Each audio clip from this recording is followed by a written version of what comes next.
Operation Kagar climax కు వచ్చేసింది. కేంద్రం పెట్టిన డెడ్ లైన్ మరో 6 రోజుల్లో పూర్తవుతుంది. మరి ఇప్పటిదాకా సరెండర్ అయింది ఎంతమంది, ఎదురుకాల్పుల్లో హతమైంది ఎంతమంది, అక్కడక్కడ దాక్కున్న కొంతమందిని ఈ 6 రోజుల్లో మట్టుపెట్టి మావోయిస్టు ముక్త భారత్ అంటారా? దేశంలో కొన్ని దశాబ్దాలుగా అంతర్గత భద్రతకు సవాలుగా మారిన సమస్య మావోయిజమని భావించిన కేంద్రం ఆ ఉద్యమాన్ని వేళ్లతో సహా పెకిలించేందుకు చేపట్టిన ఆపరేషన్ కగార్ చివరి దశకు చేరుకుంది. 2026 మార్చి 31 నాటికి భారతదేశాన్ని నక్సల్స్ రహిత దేశంగా మార్చుతామని కేంద్ర హోంమంత్రి అమిత్ షా ప్రకటించిన డెడ్ లైన్ మరో 6 రోజుల్లో పూర్తవుతుంది. దీంతో మిగిలిన వాళ్ల కోసం బస్తర్ అడవుల్లో భద్రతా దళాలు విరుచుకుపడుతున్నాయి. ముఖ్యంగా టాప్ లీడర్ గణపతి సహా మరికొంతమంది మావోల కోసం ముమ్మర వేట సాగుతోంది. ఇటీవల కేంద్ర రాష్ట్ర దర్యాప్తు సంస్థలు సమన్వయంతో చేపట్టిన ప్రత్యేక ఆపరేషన్లు మంచి ఫలితాలనిచ్చాయి.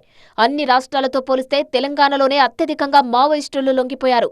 కేంద్ర కమిటీ సభ్యులుగాను తెలంగాణ నుంచి ఎక్కువ మంది మావోయిస్టులు ఉన్నట్లు గుర్తించిన భద్రతా బలగాలు వాళ్లను వ్యూహాత్మకంగా మట్టుబెట్టాయి. తెలంగాణకు చెందిన 7 మావోయిస్టులు ఇంకా యాక్టివ్గా ఉన్నారు. ముప్పాళ్ల లక్ష్మణరావు అలియాస్ గణపతి భార్య జోడే రత్నాబాయ్, హన్మకొండ జిల్లా సోమిడికి చెందిన పసునూరి నరహరి అలియాస్ సంతోష్, సికింద్రాబాద్కు చెందిన వార్త శేఖర్, హైదరాబాద్కు చెందిన నక్క సుశీల అలియాస్ రేలా, సిద్దిపేట జిల్లా మిర్దొడ్డికి చెందిన రంగబోయిన భాగ్య, భద్రాద్రి జిల్లా తడపలకు చెందిన కుంజం ఇడ్మల్ ఉన్నారు. దేశాన్ని మావోయిస్టు రహితంగా ప్రకటించాలన్నా, అదేవిధంగా తెలంగాణ రాష్ట్రాన్ని మావోయిస్టు రహిత రాష్ట్రంగా అనౌన్స్ చేయాలన్నా అధికారిక రికార్డుల్లో ఉన్న మావోయిస్టులంతా లొంగిపోయారని లేదంటే చనిపోయారని గుర్తించాల్సిందే. అయితే మావోయిస్టు అగ్రనేత, సుదీర్ఘ కాలం పాటు మావోయిస్టు ఉద్యమాన్ని నడిపించిన నాయకుడు, తెలంగాణలో జగిత్యాల జిల్లా బీర్పూర్కు చెందిన గణపతి లొంగుబాటుపై ఇప్పుడు తెగ చర్చ జరుగుతోంది. తెలంగాణ పోలీసులతో పాటు కేంద్ర ఇంటెలిజెన్స్, ఇతర దర్యాప్తు విభాగాలు సైతం గణపతి జాడ కోసం ముమ్మరంగా ప్రయత్నిస్తూనే ఉన్నాయి.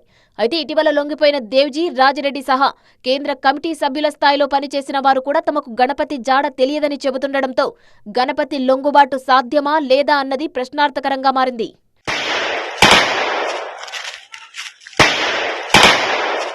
మొత్తంగా 6 రోజుల్లో 7 కీలక నేతలను భద్రతా బలగాలు పట్టుకుంటాయా లేక వాళ్లే లొంగిపోతారా?